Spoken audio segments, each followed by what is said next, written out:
बात करती हूँ, हमारा परमेश्वर सर्व सामर्थी ऑलमाइटी गॉड है ना। वो सर्वज्ञानी है, सर्वव्यापी परमेश्वर है, हमारे हर एक के साथ में है।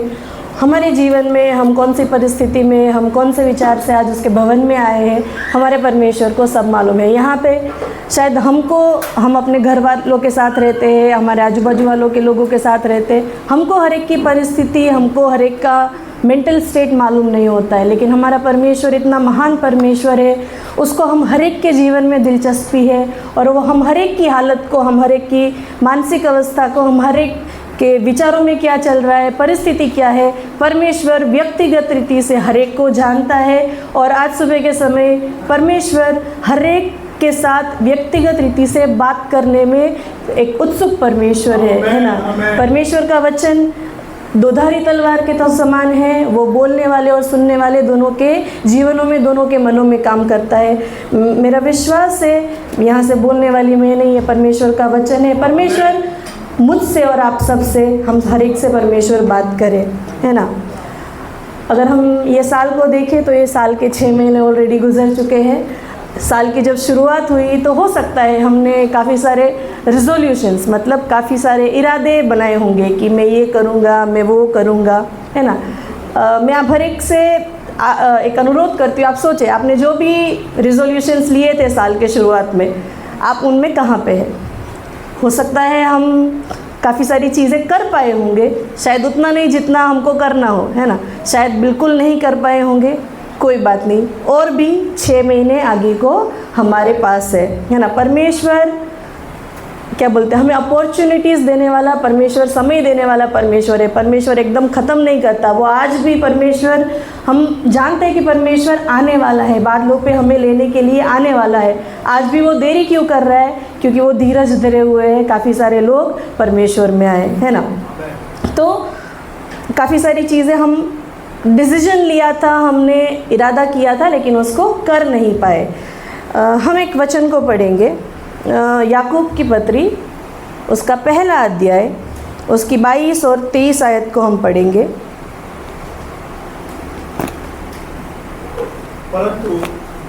परंतु वचन पर चलने वाले बनो, और केवल सुनने वाले ही नहीं जो अपने आप को धोखा देते हैं।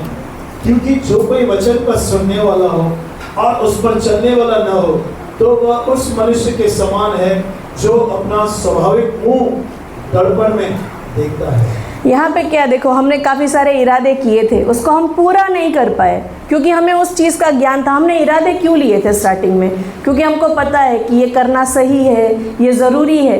इस चीज़ का ज्ञान हम हर एक को है, लेकिन उन बातों के ऊपर हम चल नहीं पाए, क्योंकि हमने वो वचन को सुना लेकिन हम उसके ऊपर चल नहीं पाए। लेकिन परमेश्वर अनुग्रहकारी है, परमेश्वर दयालु परमेश्वर है, प्रभु हमारी सहायता करे। देखिए, हम हर एक व्यक्ति चर्च में आते हैं, हम व्यक्तिगत रीति से काफ़ी सारे सरमन्स को सुनते हैं, हम बाइबल को पढ़ते हैं, हम गवाहियों को सुनते हैं, काफ़ी सारी चीज़ें हम करते हैं, है ना।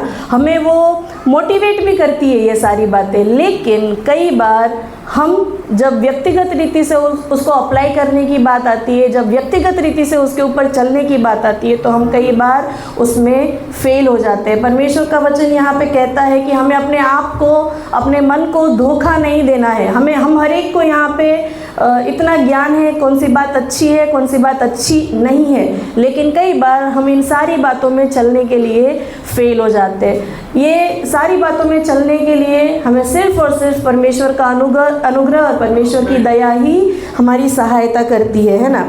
तो जब ये सारी बातों को मन में ठानने की बात आती है, वो मन में ठानने के बाद आता है एक निर्णय लेना, है ना। कई बार वो एक निर्णय लेने में हम फेल हो जाते हैं। कौन से निर्णय हम लेते हैं, जैसे हम काफ़ी सारे निर्णयों को लेते हैं एवरीडे लाइफ में, है ना। कई बार व्यक्तिगत रीति से, जैसे कि वचन को पढ़ना, मोबाइल को साइड में रखना, आराधना करना, सुबह उठ के प्रार्थना करना, ये छोटे छोटे निर्णय हैं जो हम अपने जीवन में लेते हैं, है ना। तो आज का जो मेरा विषय है, हमने गाना भी गाया ना, यीशु के पीछे में चलने लगा। Walking in God's wisdom. हम पिछले दिनों काफ़ी सारे दिनों से विजडम के ऊपर, बुद्धि के ऊपर हम सुन रहे थे। बुद्धि क्या है, बुद्धि कहाँ से मिलती है, बुद्धि के फ़ायदे क्या है। आज हम देखेंगे कि बुद्धि में चलना क्या होता है, एक विश्वासी को बुद्धि में चलना कितना महत्वपूर्ण होता है, और परमेश्वर की बुद्धि के बगैर हम अपने जीवन में काफ़ी सारी चीज़ों में एक रुकावट को देखते हैं। तो हम देखेंगे कि बुद्धि में चलने से क्या होता है और ये सारी चीज़ें हमारे जीवन में आती कैसे हैं। तो जैसे मैंने शुरुआत की, हम अपने जीवन में बहुत सारे निर्णयों को लेते हैं, है ना।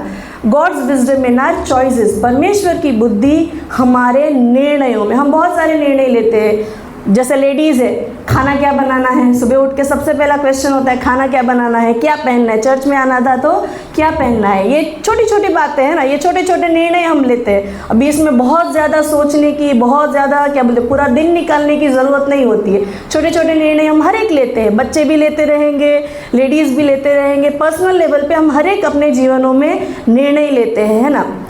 ये छोटे छोटे निर्णय हैं। दूसरे निर्णय जो आते हैं हमारे जीवन में, वो ऐसे निर्णय होते हैं जो हमारे जीवन को एक दिशा देते हैं। फॉर एग्ज़ाम्पल, जैसे कोई जवान है, उसको कौन सा करियर चूज़ करना है, कहाँ जाना है, क्या पढ़ाई करना है, कैसे करना है। या तो आप बोल सकते हो कि जवान है तो किससे शादी करनी है ना। ये बहुत इम्पॉर्टेंट निर्णय है जो आपके जीवन को बहुत ज़्यादा इम्पैक्ट करता है। या तो बच्चों की परवरिश कैसे करनी है, पैसा कमा रहे, वो पैसे को कहाँ हमें इन्वेस्ट करना है, कहाँ डालना है, क्या करना है, क्या नहीं करना है। ये जो निर्णय है हमारे जीवन में बहुत इम्पॉर्टेंट निर्णय होते हैं, और कहीं ना कहीं पे ये सारे निर्णय हमारे जीवन को इम्पैक्ट भी करते हैं। कई बार गलत निर्णयों की हम कभी कभी सोचते हैं ना, यार मैंने ऐसा किया होता तो आज मुझे ये देखना नहीं पड़ता, पहले पढ़ाई कर ली होती तो आज ये दिक्कत नहीं आती थी, पहले मैंने अगर ये कर लिया होता तो आज मुझे ये परेशानी नहीं होती थी। ये हर एक के जीवन में एक फेज़ आता है, कहीं ना कहीं पे हमको लगता है ना कि काश मैंने ये कर लिया होता। तो ये काश से हम बच कैसे सकते हैं? एक ही उसका सॉल्यूशन है, परमेश्वर के चरणों में जाके वो सारे निर्णय लेना। हम कई बार अपनी बुद्धि के ऊपर भरोसा रख लेते हैं, कई बार हम आजू बाजू के ऊपर जो क्या बोलते हैं ज्ञान की जो बातें हैं जो लोग करते हैं, इन सारी बातों के ऊपर हम कई बार भरोसा कर लेते हैं, सुन लेते हैं। तो इन कारणों की वजह से हम ऐसे निर्णयों को ले लेते हैं। हम और एक वचन को पढ़ेंगे, प्रोवर्ब्स नीति वचन उसका 3, 5, 6 और 7। देखिए यहाँ पे क्या कहता है वचन।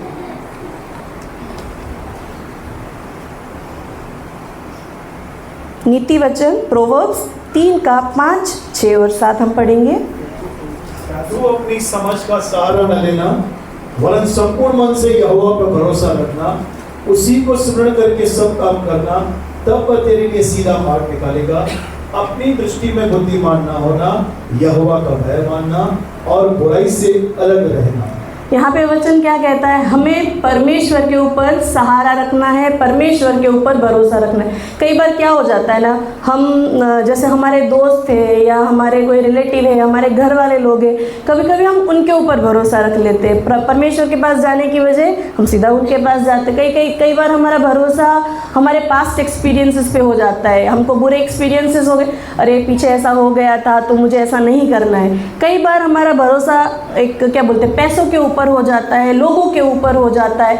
लेकिन वचन क्या कहता है? हमें अपनी मन से अपने समझ में बुद्धिमान नहीं होना है। हर एक छोटी चीज़ में हमें अपना भरोसा परमेश्वर के ऊपर रखना है। जब हम ये चीज़ें करते हैं, जब हम हर एक निर्णयों को लेने से पहले परमेश्वर के सानिध्य में जाते हैं, तब ही हम अपने जीवन में सही निर्णयों को, अच्छे निर्णयों को ले पाते हैं। देखिए, हम हर एक अपने जीवन में कोई ना कोई परिस्थिति में, कोई ना कोई चीज़ों में बदलाव चाहते हैं। ऐसा कोई भी यहाँ पे होगा जो जैसे चल रहा है सब बहुत अच्छा चल रहा है, मुझे कोई बदलाव की ज़रूरत नहीं है, ऐसा कोई है? नहीं। कोई ना कोई परिस्थिति में कहीं ना कहीं पे हमको बदलाव की ज़रूरत है, चेंज की ज़रूरत है। आपको पता है चेंज से पहले चॉइस आता है, निर्णय बदलाव से पहले आता है। आपका जो निर्णय है वो बहुत ज़्यादा इम्पैक्ट करता है कि आपकी सिचुएशन कैसे होगी। अगर आप एक बदलाव चाहते हैं तो सबसे पहले परमेश्वर से प्रार्थना करिए कि आपके जीवन में परमेश्वर क्या बदलना चाहता है, आपके जीवन में परमेश्वर क्या चाहता है कि आप कोई निर्णय ले, परमेश्वर उसमें आपकी सहायता करे। ये हम अपने रीति से नहीं कर पाएंगे। देखिए, यहाँ पे हर एक को, चाहे छोटा बच्चा हो चाहे बुज़ुर्ग हो, हर एक अवस्था के हर एक लोग हैं यहाँ पे। कोई मुझे ये बोल सकता है कि उसके जीवन में कोई दर्द नहीं है, कोई तकलीफ़ नहीं है, कोई निराशा नहीं है? नहीं, हर एक के जीवन में अपने भाग की एक स्ट्रगल, चैलेंज, पेन, निराशा हर एक के जीवन में होती है ना। तो मैं ये सवाल नहीं पूछ सकती ना कि मेरे जीवन में परीक्षा या निराशा, ट्रायल्स आएंगे या नहीं आएंगे। क्वेश्चन यहाँ पे ये है कि जब मेरे जीवन में निराशा आती है, ट्रायल्स आती है, परीक्षा आती है, तो इन सारे सिचुएशंस में मैं कैसे रिस्पॉन्ड करती हूँ। देखिए, बहुत सारे लोग हैं, सेम परिस्थिति अगर 2-3 लोगों के सामने आ जाए तो सबका उसको डील करने का जो तरीका होता है सेम होता है क्या? सब अपने रीति से, कोई हड़बड़ा जाएगा कि यार ये क्या हो गया, अब मैं क्या करूँगी। कोई उस परिस्थिति में शांति से रिएक्ट करेगा, है ना। ये शांति कहाँ से आती है? ये है परमेश्वर की बुद्धि, और ये है डिसीजन उस सिचुएशन में आप परमेश्वर के ऊपर भरोसा रख के जब चलते हो। तो परमेश्वर यहाँ पे हमारी सहायता करे। हर एक के जीवन में ट्रायल्स आते हैं, हर एक के जीवन में परेशानी, परीक्षाएँ आती है। जब ऐसी सिचुएशन होती है तो हमें क्या करना है?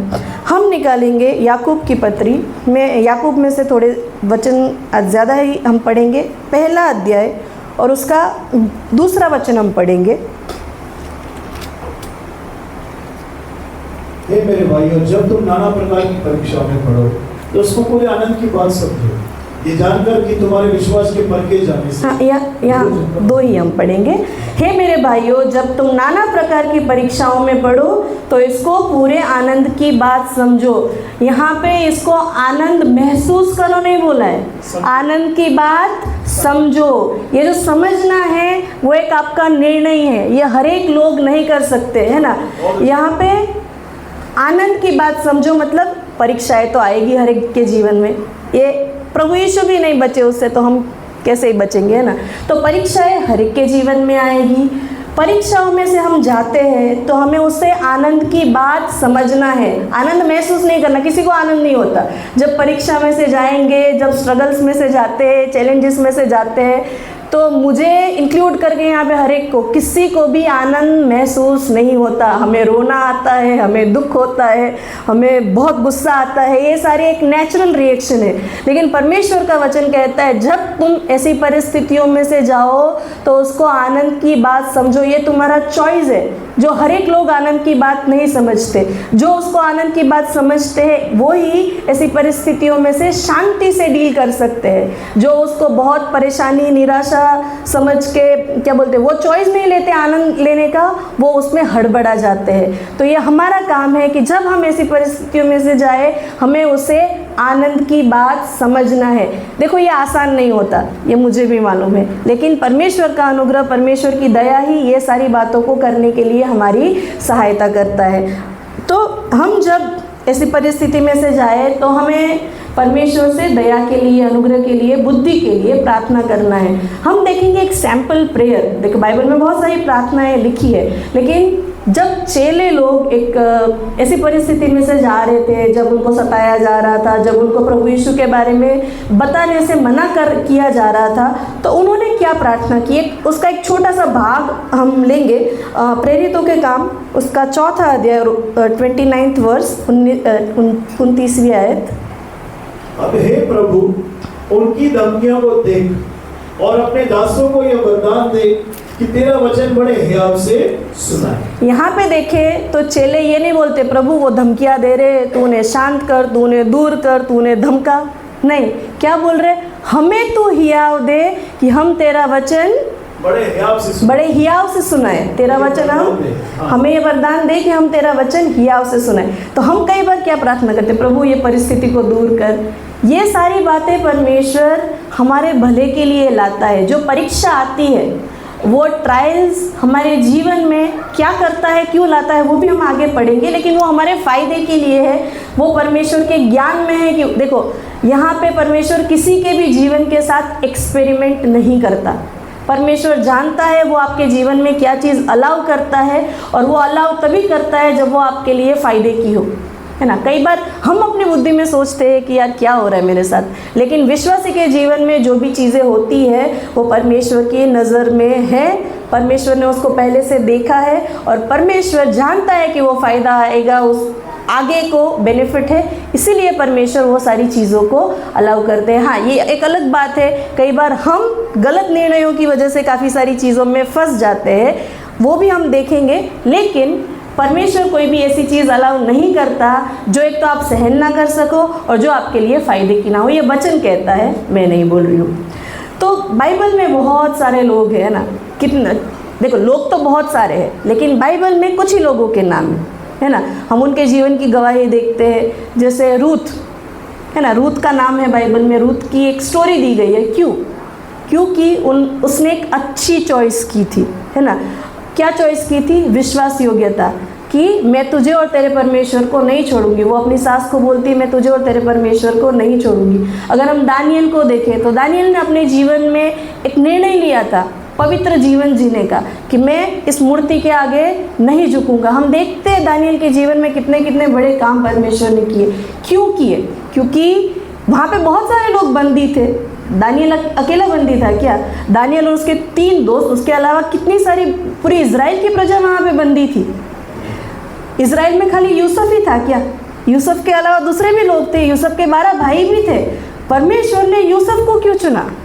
क्योंकि वो एक उसका निर्णय था, परमेश्वर के पीछे वो विश्वास योग्यता, परमेश्वर का प्लान था उसके जीवन में। हम हर एक के लिए परमेश्वर का प्लान है, लेकिन यूसुफ भी विश्वास योग्यता के साथ परमेश्वर के साथ चलता रहा, दानियल भी विश्वास योग्यता के साथ परमेश्वर के साथ चलता रहा, रूथ भी विश्वास योग्यता के साथ परमेश्वर के साथ चलती रही, पतरस परमेश्वर के साथ चलता गया, पौलुस परमेश्वर के साथ चलता गया। ये सारे लोग जो बाइबल में हैं, उन्होंने अपने जीवन में परमेश्वर के साथ चलने का, परमेश्वर के पीछे चलने का एक निर्णय लिया।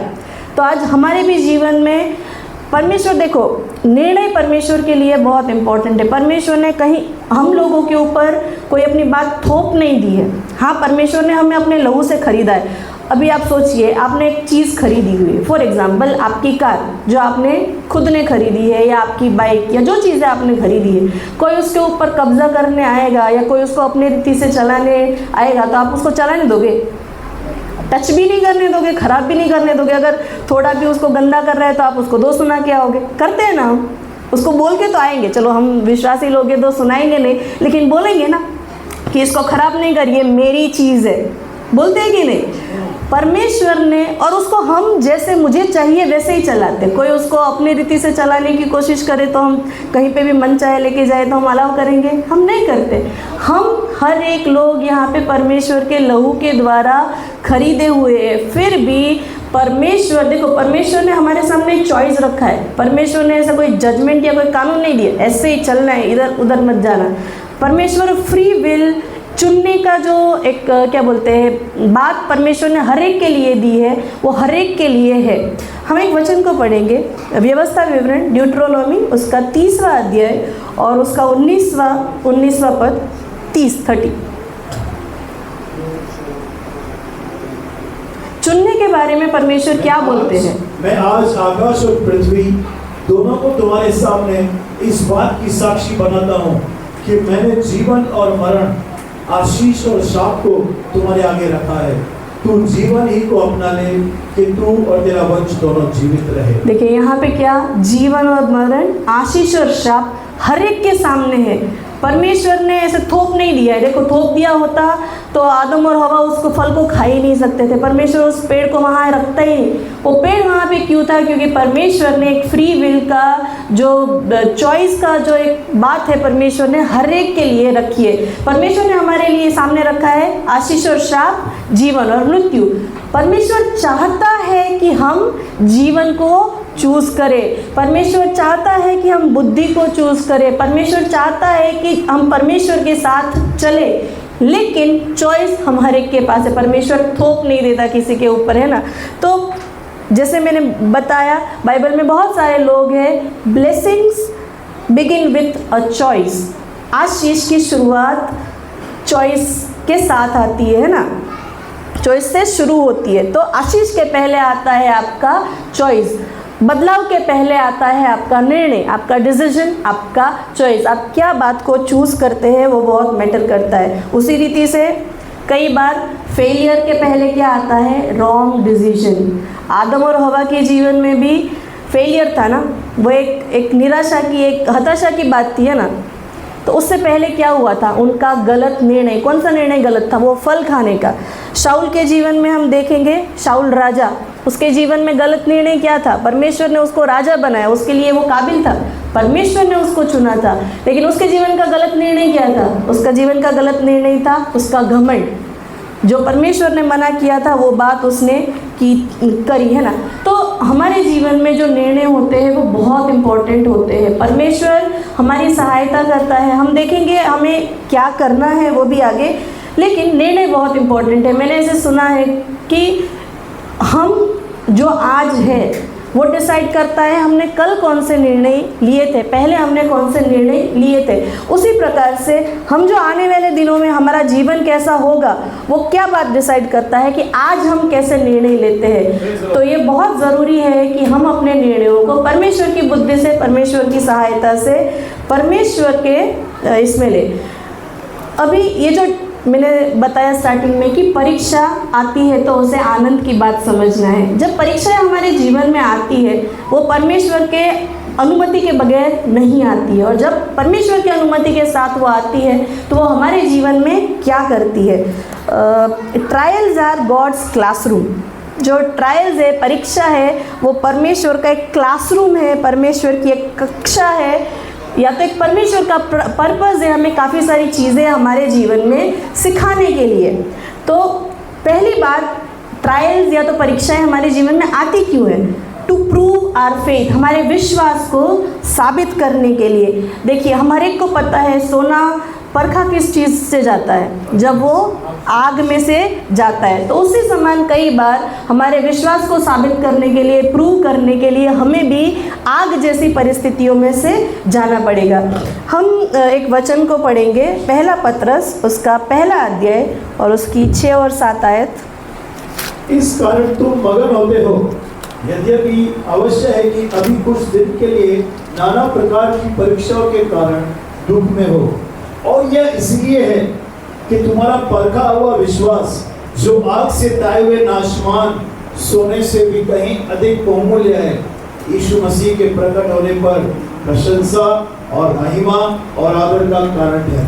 यहाँ पे क्या बताया है? तुम्हारा परखा हुआ विश्वास जो आग से ताए हुए नाशवान सोने से भी कहीं बहुमूल्य है।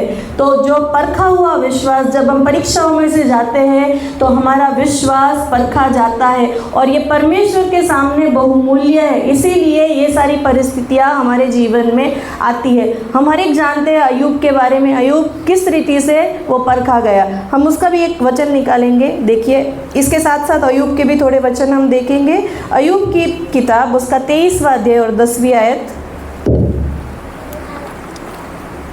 अय्यूब 23:10।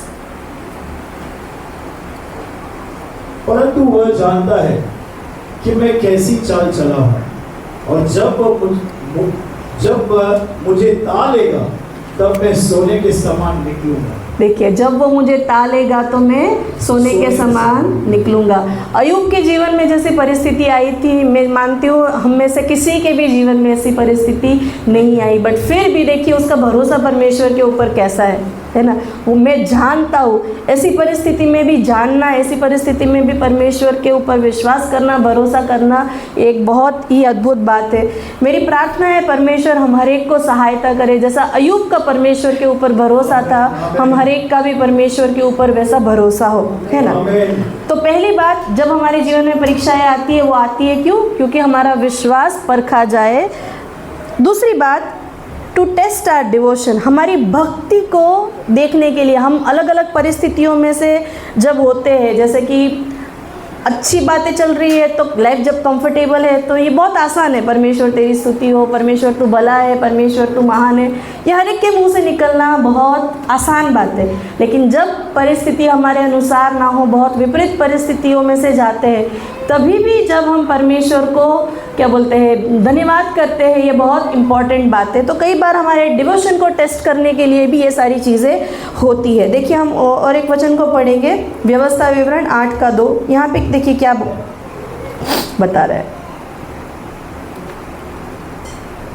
और स्मरण रख कि तेरा परमेश्वर यहोवा उन 40 वर्षों में तुझे सारे जंगल के मार्ग में से इसलिए ले आया है कि वह तुझे नम्र बनाए और तेरी परीक्षा करके यह जान ले कि तेरे मन में क्या क्या है और कि तू उसकी आज्ञाओं का पालन करेगा या नहीं। तो ये सारी बातें परमेश्वर इसीलिए भी लाता है ना, कि हम पर जब ऐसी परिस्थितियों में से जाते हैं तो हम परमेश्वर के साथ लिपटे रहते हैं, परमेश्वर के साथ बने रहते हैं कि नहीं। परमेश्वर से कोई भी बात अज्ञान नहीं है, परमेश्वर हर एक चीज़ों को जानता है ना।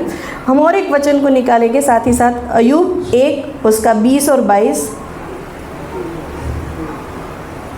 अय्यूब एक बहुत अच्छा एग्जाम्पल है हमारे सामने परमेश्वर के पीछे चलने का, हर एक परिस्थितियों में, परीक्षाओं में स्पेसिफिकली। तब अय्यूब उठा और बागा फाड़ा, सिर उठाकर भूमि पर गिरा और दंडवत करके कहा, मैं अपनी माँ के पेट से नंगा निकला और वही नंगा लौट जाऊंगा। यहोवा ने दिया और यहोवा ही ने लिया, यहोवा का नाम धन्य है। देखिए यहाँ पे सब चीज़ खोने के बाद भी पूरा कुछ चला गया है, बच्चे चले गए, प्रॉपर्टी चली गई है, घर चला गया है, खुद की सेहत भी चली गई है, उसके शरीर में इतने फोड़े थे।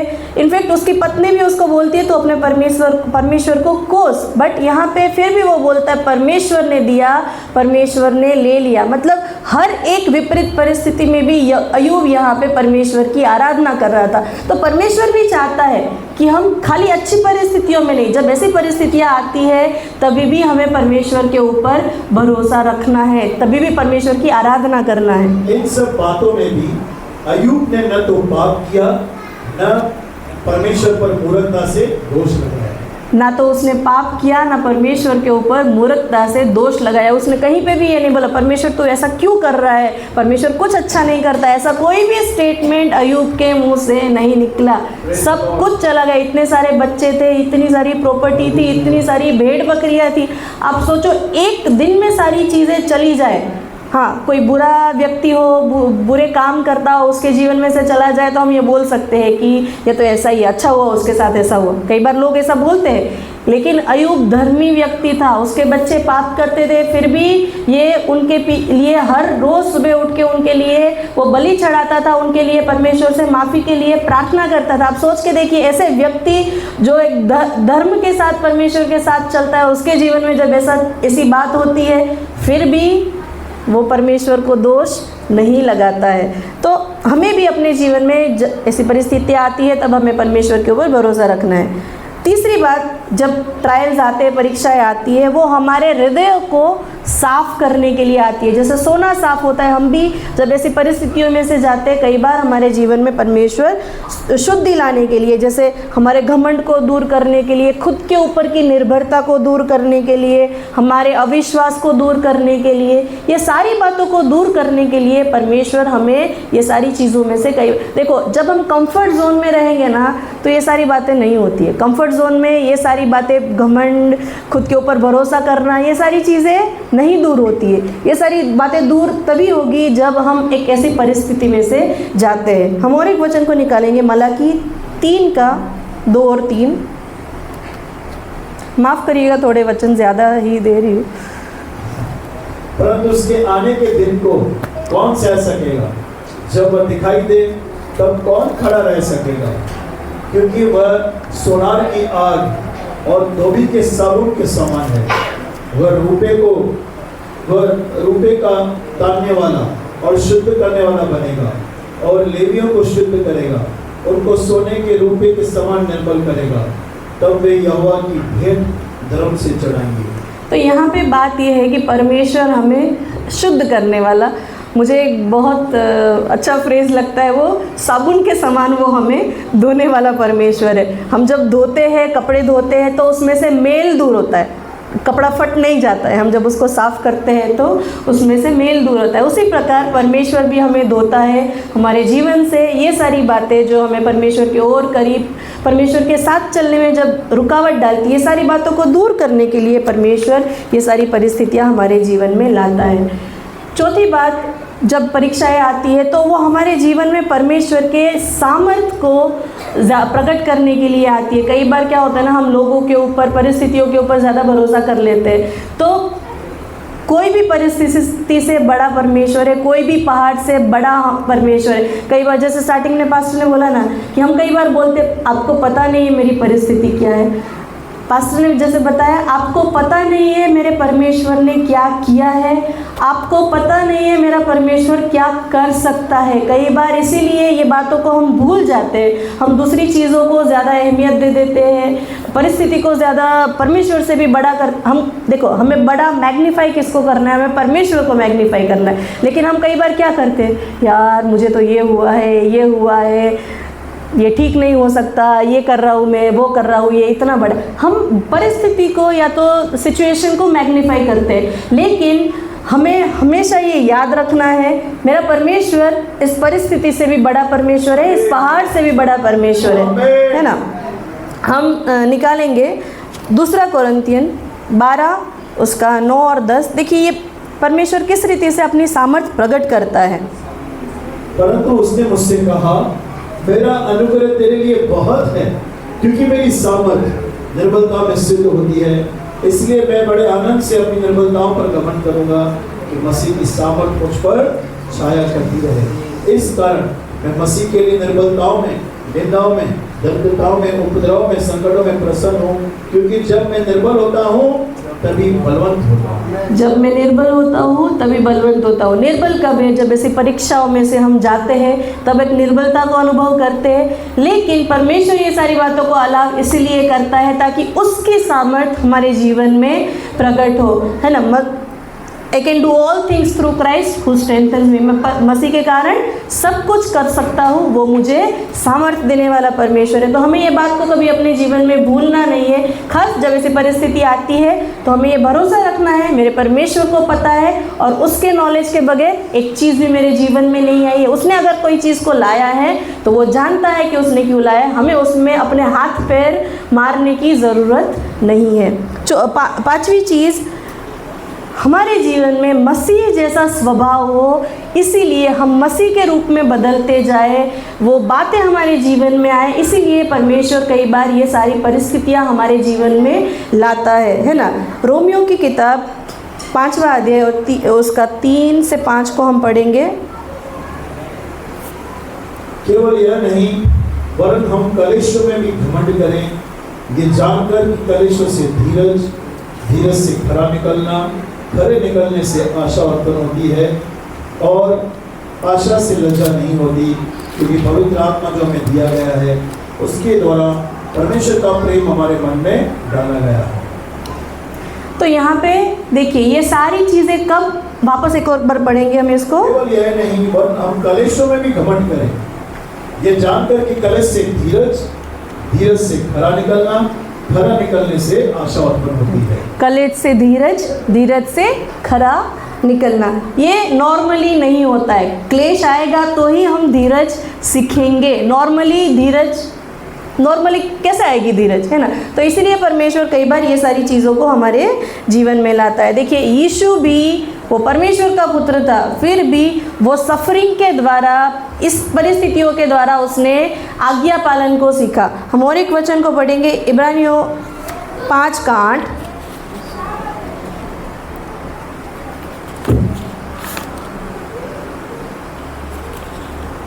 पुत्र होने पर भी उसने दुख उठा कर आज्ञा माननी सीखी और सिद्ध बनकर अपने सब आज्ञा मानने वालों के लिए सदाकाल के लिए उद्धार का कारण हो। देखिए पुत्र होने पर भी उसने सफरिंग के द्वारा दुख उठा कर आज्ञा मानना सीखा। परमेश्वर का पुत्र होने पर के बाद भी उसने दुख उठाया ताकि वो ओबीडियंस में चल सके। तो हम भी, हमारे जीवन में नम्रता आए, हमारे जीवन में ओबीडियंस आए, ये सारी चीज़ें, ये सारी परिस्थितियाँ परमेश्वर इसीलिए लाता है। चलो ये तो हो गया कि परमेश्वर क्यों लाता है। लेकिन जब हम ऐसी परिस्थितियों में से जाए तो हमारा रिस्पॉन्स कैसा होना चाहिए। क्वेश्चन मैंने स्टार्टिंग में भी बोला था, है ना, हमारा रिस्पॉन्स कैसा होना चाहिए। पहली बात तो हमने सीख ली कि हमें उसे आनंद समझना है। जब ऐसी चीज़ों में जाए तो हमें उसे आनंद समझना है। हम वापस याकूब में आएंगे, याकूब 1, 2, 3, 4 और 5, 2, 3, 4 को पढ़ेंगे हम। हे मेरे भाइयों, जब तुम नाना प्रकार की परीक्षा में पढ़ो तो उसको पूरे आनंद की बात समझो, ये जानकर कि तुम्हारे विश्वास के परखे जाने से धीरज उत्पन्न होता है। पर धीरज को अपना पूरा काम करने दो कि तुम पूरे और सिद्ध हो जाओ और तुम में किसी बात की घटी न रहे। और यदि तुम में से किसी को बुद्धि की घटी हो तो परमेश्वर से मांगे, जो बिना उधार दिए सबको उदारता से देता है। यहाँ पे 5वें भाग में अगर किसी को बुद्धि की घटी हो वो परमेश्वर से मांगे। दूसरे वचन में देखो, बाइबल में कोई भी आयत अगर कहीं पे लिखी है तो उसका एक उद्देश्य है। पहले परमेश्वर बोलता है कि जब परीक्षाओं में जाते हो तो उसे आनंद समझो, फिर क्या जानना है कि तुम्हारे विश्वास के परखे जाने से धीरज उत्पन्न होती है, और धीरज को अगर हम पूरा काम करने देंगे तो सिद्ध हो जाएंगे, परफेक्ट हो जाएंगे। लेकिन जब हम परीक्षाओं में से जाते हैं, ये बहुत इम्पॉर्टेंट है, हम परमेश्वर को पूछे, परमेश्वर आप देखो लाइफ में क्या होता है ना, बच्चे जब एग्ज़ाम पढ़ते हैं है ना, तो पढ़ने के बाद उनकी एग्ज़ाम होती है, उनको सिलेबस पता होता है कि ये सिलेबस है, इतने चैप्टर्स आने वाले हैं और इसमें ही मेरी एग्ज़ाम होगी। लेकिन जीवन ऐसा नहीं है, जीवन में कोई सिलेबस नहीं दिया गया है। आपकी परेशानियां हर बार नहीं होगी, हर बार आपको पता नहीं होगा। देखो, हम कोई सर्वज्ञानी लोग नहीं है, हम कोई सर्वबुद्धिमान लोग नहीं है, है ना। यहाँ पे कोई ऐसा है जो बोल सकता है कि मैं सर्वबुद्धिमान हूँ, मुझे परमेश्वर की बुद्धि की कोई ज़रूरत नहीं है। हम कई बार लोगों को बोलते हैं ना, मुझे मत बता, मुझे पता है। पता सबको होता है, यहाँ पे कोई ऐसा नहीं है जिसको पता नहीं है, जिसको ज्ञान नहीं है। प्रॉब्लम वहाँ पे आती है कि हम उसको पालन नहीं कर पाते, है ना, उसको बुद्धि को हम अपने जीवन में अप्लाई नहीं कर पाते। जैसे स्टार्टिंग में हमने पढ़ा, वचन को सुनने वाले मत बनो। पता तो शैतान को भी था। वचन को जब यीशु को परखने की बात आई, उसने यीशु के सामने भी उसने वचन को डाला। जो खुद वचन है उसके सामने वो वचन से बात कर रहा है ना। पता शैतान को भी है, पता हर एक को है। यहाँ पे वचन क्या कहता है, परमेश्वर हमसे क्या एक्सपेक्ट करता है, मैं नहीं मानती यहाँ पे कोई ऐसा होगा जो बोलेगा मुझे नहीं पता परमेश्वर क्या कहता है। पता सबको है। प्रॉब्लम वहाँ पे आती है, हम चाहते हैं कि हमारे जीवन में आशीष आ जाए, सब आ जाए, लेकिन मैं गॉडली चॉइसेस नहीं करूँगा, मैं कोई निर्णय नहीं लूँगा। वचन पे चलना एक निर्णय है ना। तो और भी आसान नहीं होता, मैं ये भी बता रही हूँ, कई बार ये सारी चीज़ें मुश्किल होती है, लेकिन ये बातों का हमें निर्णय करना है। खाली पता होने से कुछ नहीं होता, बदलाव तभी आता है जब हम एक निर्णय को लेते हैं। तो परमेश्वर ही हमारी इन सारी बातों में सहायता कर सकता है। हर एक दिन मैं कई बार ये करती हूँ, सुबह उठती हूँ, प्रभु आज के दिन के लिए तेरी बुद्धि ज्ञान और समझ मुझे दे, क्योंकि काफ़ी सारी ऐसी चीज़ें होती है, ऐसी चैलेंजेस होती है जो हम समझ नहीं पाते हैं ना। हमें क्या करना है, अगर हम अपनी रीति से चलेंगे तो वो बहुत मुश्किल हो जाता है। लेकिन हमें परमेश्वर से पूछना है, परमेश्वर इन सारी चीज़ों में मैं क्या करूँ, मैं कैसे करूँ। ये हमारी हर एक दिन की प्रार्थना होनी चाहिए। परमेश्वर, इसके लिए पहले पता होना चाहिए कि मुझे बुद्धि की घटी है। अगर हम अपनी मन से बुद्धिमान बनेंगे, मुझे सब पता है, मुझे सब आता है, तो हम ये प्रार्थना नहीं कर सकते। इसके लिए पहले हमें ये पता होना चाहिए कि परमेश्वर ही है जो मेरी सहायता कर सकता है। हमारा भरोसा परमेश्वर के ऊपर होना चाहिए, तभी आप जाके परमेश्वर के सामने ये प्रार्थना कर सकोगे कि प्रभु तू मुझे बुद्धि दे। अगर किसी को अपने मन में यही होगा कि मुझे सब पता है, परमेश्वर कर देगा, ठीक है, परमेश्वर डेफिनेटली कर देगा, उसमें कोई ताज्जुब की बात नहीं है। लेकिन वो चीज़ होने के लिए हमें परमेश्वर के सामने बुद्धि को मांगने की ज़रूरत है। परिस्थितियाँ अलग अलग होती है और हर एक परिस्थिति को डील करने का, हर एक परिस्थिति में से गुजरने का तरीका अलग होता है। वो सिर्फ और सिर्फ परमेश्वर हमारी सहायता कर सकता है ना।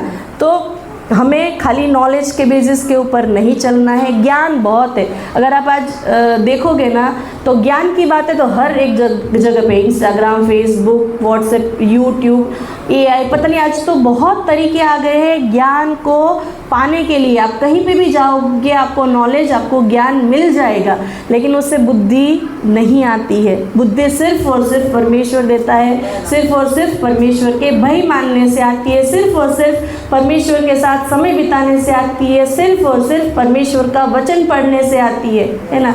इसका और कोई क्या बोलते हैं, शॉर्टकट नहीं है। यही तरीका है जहाँ से बुद्धि आ सकती है। तो हमें इन सारी चीज़ों, इसलिए देखो नीति वचन बार बार कहता है उसको सोने चांदी के समान खोजो, उसकी यत्न में डूबे रहो। वो इसीलिए बोलता है क्योंकि वो ज़रूरी है। देखिए, परमेश्वर ने हमें बनाया है, परमेश्वर जानता है कि इस जीवन को कैसे बिताना है। फॉर एग्जांपल अगर आप कोई मशीन खरीदते हैं कहीं से, है ना, तो मशीन को जब सही करना होता है, कहीं पे आप स्टक हो जाओ, मशीन में जब कोई खराबी आ जाए तो आप खुद करते हो, शायद कोशिश कर सकते हो कि मैं अपने रीति से कोशिश करूं, लेकिन फिर भी फेल जाते हो तो क्या करते हो? मैकेनिक को बुलाते हो जिसको उसका ज्ञान है। हमारे जीवन के बारे में हम जब स्टक हो जाते हैं, हमको बनाने वाला परमेश्वर है, जब हम स्टक हो जाते हैं हमें परमेश्वर के पास जाने की ज़रूरत है, क्योंकि उसने हमें बनाया है ना। उस समय हमें देखो, हम विश्वासी लोगों से मदद ले सकते हैं। हम क्या बोलते हैं, विश्वास में अगुए हैं, हमारे पास्टर है, पिंकी सिस्टर है, हम इनको पूछ सकते हैं। हमारे पेरेंट्स है जो परमेश्वर के साथ चलते हैं, हम इनको पूछ सकते हैं, है ना। वो हमारे लिए हमें एडवाइस भी देंगे, क्योंकि उनको अपने जीवन में एक्सपीरियंस है। वो हमारे लिए प्रार्थना भी करेंगे। लेकिन कई बार क्या होता है ना, जब हमारे जीवन में निर्णय लेने की बात आती है, हम निर्णय ले लेते हैं, हम परमेश्वर को भी नहीं पूछते, किसी को भी नहीं पूछते, हम निर्णय ले लेते, फिर हम पास्टर के पास जाते, पास्टर अभी हम इसमें गिर गए, अब हम क्या करें? तो वो थोड़ा मुश्किल हो जाता है। देखो, इसका मतलब बिल्कुल ये नहीं है कि हम अपने जीवन में गलत निर्णयों को नहीं लेंगे, या मैं डेफिनेटली ये नहीं बोल सकती कि मैंने अपने जीवन में सही निर्णयों को लिया है। नहीं, मैंने भी बहुत सारी गलतियाँ की है, मैंने भी बहुत सारे गलत निर्णयों को लिया है, और हम हर एक ने लिए होंगे। परमेश्वर अनुग्रहकारी परमेश्वर है, परमेश्वर दयालु परमेश्वर है ना। स्टार्टिंग में ही हमने सुना कि वो हमें माफ़ करने वाला परमेश्वर है। वो जितना पूर्व पश्चिम से दूर है, उतने उसने हमारे अपराध हमसे दूर किए, उतना दयालु परमेश्वर वो है। हम अगर उसके सामने जाएंगे, प्रभु मैंने ये गलती कर दी है, प्लीज़ तू मुझे माफ़ करो, और इसमें से मैं क्या करूँ, वो तो मेरी सहायता कर, वो डेफिनेटली सहायता करेगा। वो किसी को भी तुच्छ नहीं जानता, वो ना किसी को नकारता है, वो दयालु परमेश्वर है, वो हमसे इतना प्रेम करता है। हम डेफिनेटली गलत चॉइस कर सकते हैं, लेकिन हमारी ये कोशिश होनी चाहिए कि प्रभु ऐसी सारी चीज़ों में भी हमारा शील्ड, हमारी ढाल परमेश्वर होना चाहिए कि मैंने गलत भी कर दिया है। जैसे दाऊद के जीवन की सबसे बड़ी बात क्या थी? दाऊद ने अपने जीवन में कोई गलतियां नहीं करी थी, क्या करी थी? फिर भी वो परमेश्वर के हृदय के पीछे चलने वाला इंसान था। क्यों? क्योंकि वो हर एक बात के लिए परमेश्वर के पास जाता था। तो हमें भी अपने जीवन में ये चीज़ें करनी है। देखिए, कई बार परमेश्वर को चूज़ करना या तो सही निर्णयों को लेना आसान नहीं होता। कई बार वो काफ़ी सारी चीज़ें हमारे जीवन से क्या बोलते हैं चाहता है। जैसे हमारे जीवन में वो परमेश्वर के ओबीडियंस में चलना आसान नहीं होता। कई बार सेक्रीफाइस चाहिए, कई बार माफ़ी चाहिए, बहुत सारी चीज़ों को चाहिए होती है जो एक्चुअली मुश्किल होती है ना। जैसे हम अब्राहम का जीवन देखें तो अब्राहम के जीवन में परमेश्वर ने अब्राहम से एक बात बोली, है ना। उसके पास चॉइस थी ओबे करना या ओबे नहीं करना। परमेश्वर ने उसको क्या बोला कि तू ऊर देश को छोड़ के कनान देश को जा। आप सोच के देखिए, एक बनाया बसाया हुआ घर है, माँ बाप है, सब सेटल्ड है, सारी चीज़ें हैं, और परमेश्वर उसको बोल रहा तू यहाँ से चले जा। हम होते तो अरे यार, और ऐसा भी नहीं है परमेश्वर चले जाने के लिए बोलता है, ऐसा नहीं है कि उसको पूरे आगे का क्या बोलते हैं ब्लूप्रिंट दे देता है कि यहाँ तुझे जाना है, ये तुझे करना है। परमेश्वर उसे कुछ भी नहीं बोलता।